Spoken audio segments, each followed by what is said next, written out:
बहुत गंभीरता से आज हमारे विपक्ष के लोग कहते हैं कि साहब वो SC ST OBC के आरक्षण को लेकर, उनकी जनगणना को लेकर बहुत कंसर्न है, उनके मन में बड़ी वेदना है। तो मैं पूछना चाहता हूं, यदि उस आरक्षण के लिए इतनी वेदना है, क्या ये वास्तविकता में वेदना है या वोट के तराजू पर तौल कर, सियासत के माहौल को खोल कर तब देखा जाता है कि किस आरक्षण का कब इस्तेमाल करना है?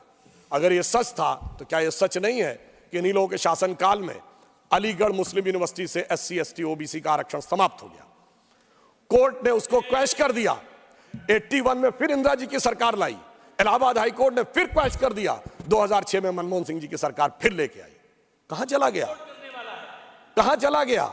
इसलिए कि वोट बैंक पे तौला जाता है कौन सा तगड़ा वाला वोट बैंक है, फिर उसके लिए बोला जाता है। जामिया में खत्म, जम्मू कश्मीर में SC ST OBC का आरक्षण नहीं, क्यों नहीं?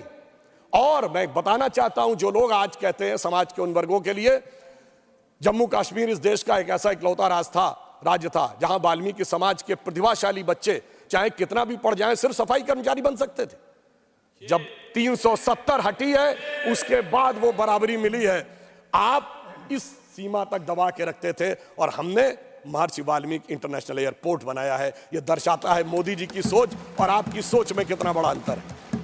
और फिर इतना ही नहीं है माननीय सभापति महोदय, बाकी तो छोड़ दीजिए, ये लोग तो अगर इनके नेता के घर पर भी अटैक हो जाए और लगे कि वो दूसरा वाला वोट बैंक ज्यादा तगड़ा है, चुप्पी साध लेते हैं। कर्नाटक में कांग्रेस के एक MLA थे, 2018 या 20 की बात है, अखंड श्रीनिवास मूर्ति अनुसूचित जाति के थे, उनके घर पर अटैक हो गया और अटैक करने वाले लोग जला के फूंक दिए। उसके बाद भी लोग शांत रहे, उन लोगों को बेल भी मिल गई, वो बेचारे सुप्रीम कोर्ट गए बेल क्लैश कराने, अब तो खैर पार्टी भी छोड़ के चले गए। तो ये तो वो है कि वोट बैंक की सियासत के लिए अगर घर फूंक तमाशा देखना हो तो वो भी देखने के लिए तैयार रहते हैं, इनको उसमें भी किसी भी प्रकार की। और फिर मैं एक और बात पूछना चाहता हूं, वो कौन था ये बताइए? अगर इस देश के किसी प्रधानमंत्री ने, मान्यवर सभापति जी, सबकी कोई बात अगर इस देश में बोले प्लीज प्लीज, अरे सभापति जी, मैं पूछना चाहता हूं, इस देश में किस प्रधानमंत्री ने कहा था मुस्लिम should have the first right over the national resources of India?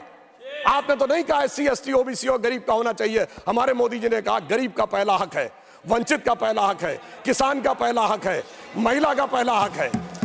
यह दिखाता है कि आपकी हकीकत क्या थी, दिल में क्या है और सामने क्या है। फिर मैं यह भी बताना चाहता हूं कि ये हकीकत जो बोली थी मनमोहन सिंह जी ने ऐसे ही नहीं थी। कर्नाटक की सरकार ने एक आदेश निकाला है, जिस समय चुनाव लड़े थे तो कहा था कि हम सबको जैसे 2000-3000 की जिस प्रकार की छूट देंगे, चुनाव में आ गए। फिर आदेश निकाला कि माइनॉरिटी कम्युनिटी के जो लोग 4 व्हीलर खरीदना चाहेंगे तो सरकार 50% पे करेगी। यानी अगर 4 लाख का होगा तो 2 लाख पे करेगी, 6 लाख का होगा तो 3 लाख पे करेगी। यह है असलियत। एक वोट बैंक के लिए 2 और 3 हजार और दूसरे के लिए 3 लाख।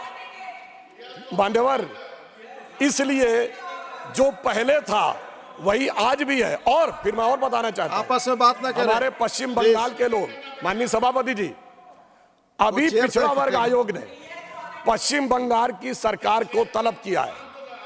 किस बात के लिए तलब किया है? क्योंकि उन्होंने 81 जातियों को जोड़ा OBC में और उसमें 73 मुस्लिम थे। पिछड़े वर्ग आयोग ने पूछा ये कैसे हुआ? साहब अभी तक उसका सही जवाब नहीं दे पाए। और मोस्ट बैकवर्ड के लिए उन्होंने 87 जातियों की रिकमेंडेशन की, उसमें 80 मुस्लिम थी। पिछड़े वर्ग आयोग ने पूछा है और मेरी जानकारी के अनुसार 8 फरवरी को उनके चीफ सेक्रेटरी को, वेस्ट बंगाल के चीफ सेक्रेटरी को बुलाया हुआ है। यह मैं देश के सामने रखना चाहता हूं, यह है असली हकीकत। ऊपर से खाने के दांत और दिखाने के दांत और है। इसलिए हम ईमानदारी के साथ, पूरी संवेदना के साथ हम समाज के सभी वर्गों में किसी भी प्रकार का भेदभाव किए बगैर ईमानदारी से उनके लिए सब कुछ करने को तैयार रहते हैं। और ये वैसे विचार हमारे मित्र लोग अन्यथा न लें, ये उन लोगों की आदत माननीय सभापति महोदय पुरानी है। अगर इन लोगों को कोई आपत्ति हो तो मैं कहना चाहता हूं डॉक्टर बाबा साहब अंबेडकर ने 27 अक्टूबर 1951 को जालंधर में अपने भाषण में कहा था, और किसी को समस्या हो तो doctor Ambedkar writings and speeches publish by ministry of social justice in 2014, उसके वॉल्यूम 17 और पार्ट 3 में वो पूरा भाषण है, जिसमें वो बड़े दुख के साथ कहते हैं कि नेहरू जी को माइनॉरिटी कम्युनिटी के प्रति कुछ बहुत ज्यादा लगाव है और इसलिए वो दलितों के हितों की अनदेखी कर देते हैं।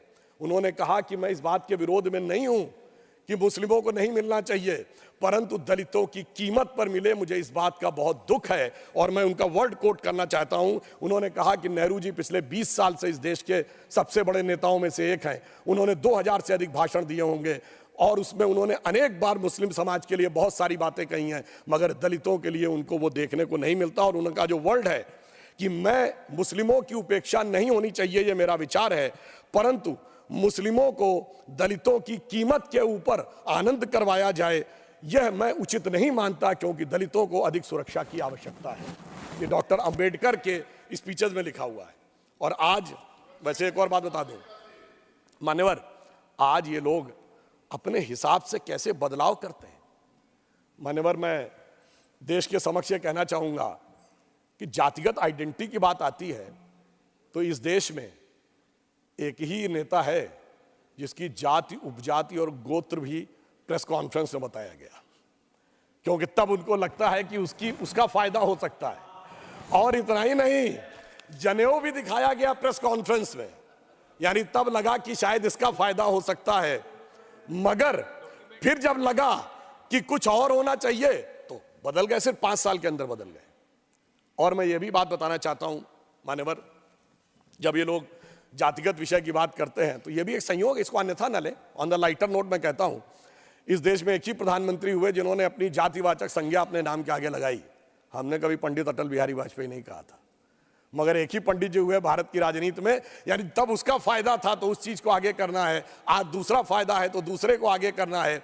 इसलिए परिस्थितियों के अनुसार इनका सामाजिक न्याय का समीकरण बदलता रहता है, यह मैं देश को बताना चाहता हूं। जबकि हमारी सोच पिछले 70 सालों में कभी भी किसी भी प्रकार से बदली नहीं है।